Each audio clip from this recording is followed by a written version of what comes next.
자, 중앙선거관리위원회가 이중잣대 논란에 빠졌습니다. 그러니까 비상계엄 이후에 국민의힘 의원 실명을 거론하며 내란 공범 이렇게 쓴 현수막에 지금 곳곳에 걸리고 있는데 지난 11일이죠. 조국혁신당이 부산 수영구에 내란 숙의 윤석열 탄핵 불참 정현욱도 내란 공범이다 이렇게 적힌 현수막을 내걸었습니다. 이러다 정현욱 의원이 이재명은 안 됩니다 이런 현수막으로 맞불을 놓으려고 했는데 선관위가 불허 결정을 내렸습니다. 선관위는 대선에서 특정인이 적임자가 아니라는 의미로 해석될 수 있기 때문이다. 낙선을 위한 사전선거 운동이 될 수 있다는 이유를 들었습니다. 자, 국민의힘 권성동 원내대표는 아직 탄핵 심판이 제대로 진행도 안 됐는데 무슨 권한으로 선관위가 조기 대선이 벌어질 거를 전제로 그런 결정을 하냐 이렇게 반발을 했고요. 나경원 의원은 이중잣대 때문에 선관위가 신뢰를 잃고 부정선거 의심까지 받는 것이다 이렇게 주장을 했습니다.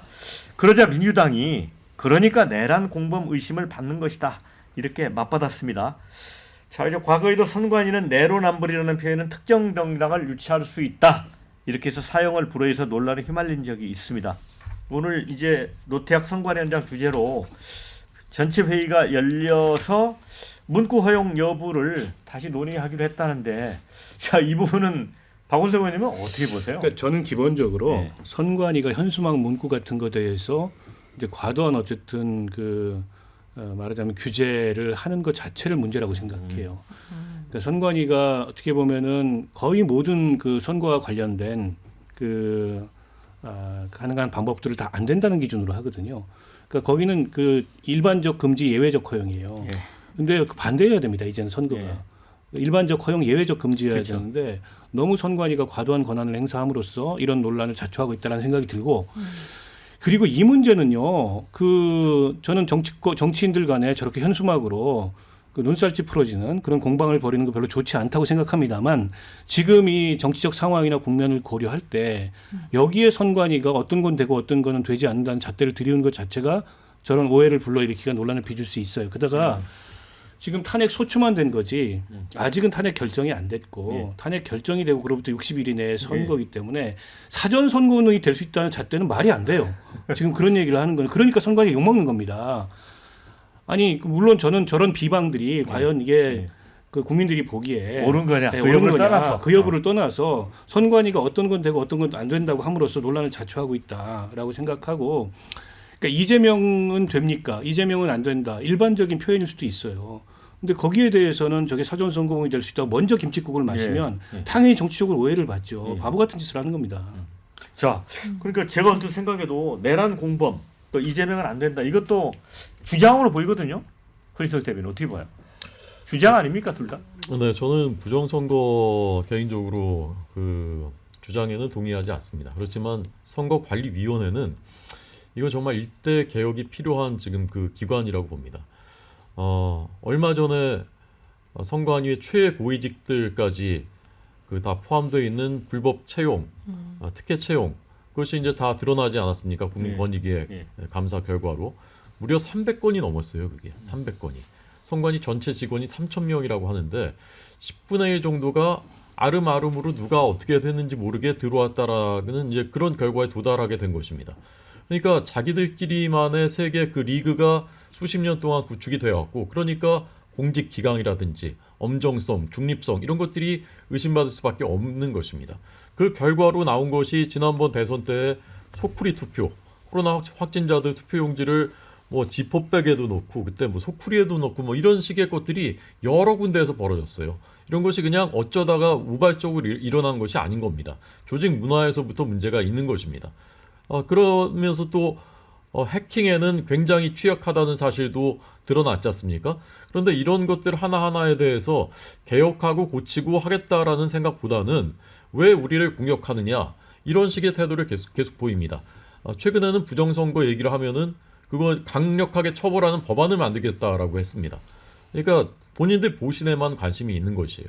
저는 이 선관위가 근본적인 개혁을 해야 된다. 그리고 이렇게 편파적이라는 의심을 받는 해석의 사례들이 이상하게도 저희 당에만 불리한 사례들이 몇 건이 나왔어요. 벌써 세 번째예요 지금.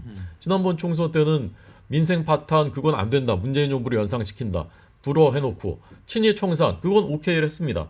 그러니까 이런 것들이 벌써 3건이 쌓이니까 저희 당 지지하시는 국민들 입장에서 선관위를 신뢰할 수가 없게 되는 겁니다.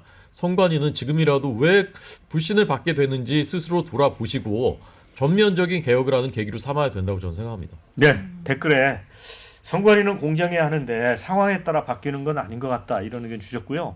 선거 기간도 아닌데 너무 편파적으로 선관위가 생각하는 것 같다 이런 의견. 자, 빠르면 장미 대선이니 이재명은 대선 후보 낙선운동이 될 수 있고 총선은 4년 뒤니까 그 해당 지역 의원 이름 올라가도 상관이 없는 거다 이런 의견도 주신 분이 있습니다. 선관위의 팔은 민주당 쪽으로 굽는다. 이러니 한 팀이라고 하지 않느냐 이런 의견. 선관위 입장에서도 윤석열한테 뿔 따고 났다는 건가 이런 의견도 주셨습니다. 자, 장현주 부위원장은 어떻게 봐요 이 논란? 저는 사실 선관위가 이제 공직선거법이 좀 모호하게 돼 있는 게 되게 많아요. 네. 그리고 선거 관련된 규칙이나 이런 부분에 대해서 해석을 하면서 해석의 영역이니까 그래서 어느 때는 또 진영의 유불리에 따라서 선관위가 또 때로는 민주당 입장에서는 선관위가 왜 이렇게 편파적이냐라고 또 그렇게 얘기 듣던 때가 있었어요. 뭐 예를 들면 뭐 올해 4월 총선, 22대 총선 같은 경우에 총선 전에 윤석열 대통령이 각 지역 돌면서 민생 토론회 이거 개최하고 다녔었잖아요. 그때 야당 쪽에서는 그리고 이제 시민단체 쪽에서도 이거 사전 선거운동 아니냐. 이거 대통령이 가서 공약 약속하면 이거 오해받을 수 있다. 선관위가 제재해야 된다라고 했지만 선관위 문제 삼지 않았거든요. 또 그럴 때 보면은 사실상 민주당 입장에서는 왜 대통령의 저런 사실상 민생 토론회라는 그 총선 직전에 하는 거 왜 막아주지 않냐 또는 그거에 대해서 좀 적절히 제재하는 말을 해줬어야 되는데 안 해준다 편파적이다라는 또 비판 그런 목소리를 내시는 분들도 있었거든요. 그때마다 또 선관위가 해석의 영역에서 판단하는 것이 또 진영의 눈으로 본다면 조금은 편파적이다 뭐 불리하다 이렇게 볼 수도 있는 것 같긴 합니다. 다만 이제 이번 것에 관련해서는 물론 이게 무슨 갑자기 대선 조기 대선 국면이 있다라는 걸 전제하는 것이 부적절하다라는 부분에 대해서는 어느 정도 저도 수긍할 면이 있다고 생각하는데 표현에 좀 중점을 둔 것 같아요. 그러니까 선관위 입장에서는 정치적인 구호이냐 아니면 표현이 이제 선거운동에 해당할 수 있느냐 이제 이런 걸 보는 건데 이재명은 안 됩니다 이제 이런 구호는 아무래도 선거운동과 연결되는 표현으로 본 것 같고 이제 뭐 내란 관련된 부분은 이제 정치적 구호로 해석을 한 것 같습니다. 근데 이 부분에 견해가 달라질 수는 있겠지만 사실상 뭐 저는 이 부분은 정치 진영에 따라 늘 주장이 달라진 부분도 있었다는 것도 생각해야 될 것 같습니다. 네. 제가요 제 자랑인데 의외로 선거법 전문가예요. 제가 옛날에 선거법 책을 좀 썼어요. 네. 이게 이재명 안 됩니다라고 하는 문구는 낙선 선거운동이니까 이게 안 된다. 네. 지금 여기 선관위 논리인데 가령 이런 문구는 돼요. 범죄 형사재판 피고인 이재명 당대표 정상인가. 그다음에 가령 이재명 형사재판의 공직선거법 위반에 신속히 응하라. 범죄 피고자가 제1야당의 당대표인 나라가 정상인가. 네. 범죄 피고인 뭐 형사재판 피고인 이재명 물러나라. 공직에서 물러나라. 네. 이런 것은 정치적인 표현의 자유니까 지금 그거 쓰겠다고 그러면 선관위에서 아무 시비도 못 걸어요.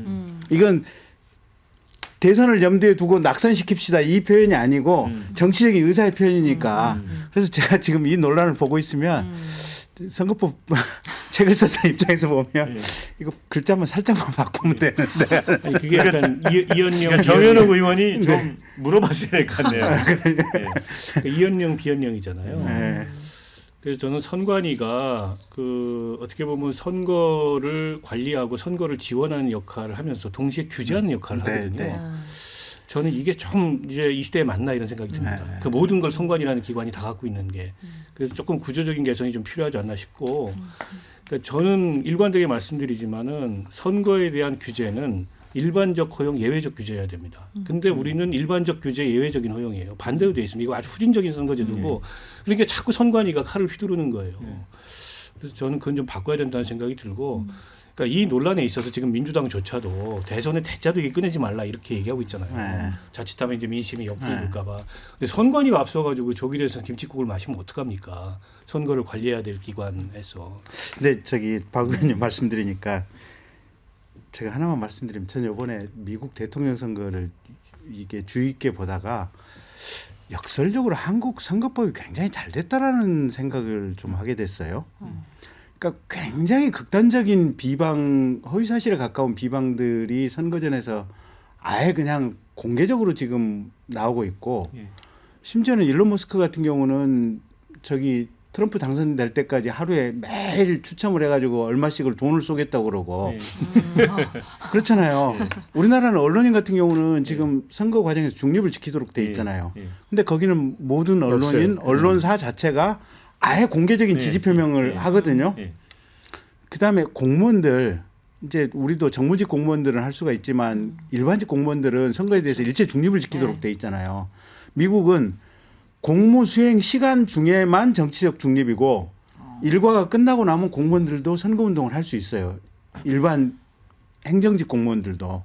그래서 이거 보고 나서 저거는 말 그대로 야수의 선거의 세계가 세계 제1의 제국인 미국에서 벌쳐지고 있구나. 근데 거꾸로 보면 대한민국은 이런 해석상의 오해라든지 선관위가 뭐 이렇게 너무 지금 지 멋대로 이렇게 하고 있는 문제에 대한 논란은 있긴 있지만 큰 틀에서 맥락에서 보면 대한민국 선거법 제도가 미국보다는 오히려 굉장히 잘 돼 있고 공정한 선거를 유도하기 위해서 잘 만들어진 시스템이다. 저는 오히려 이번 미국 대선을 보다가 그런 생각을 좀 했었습니다. 네.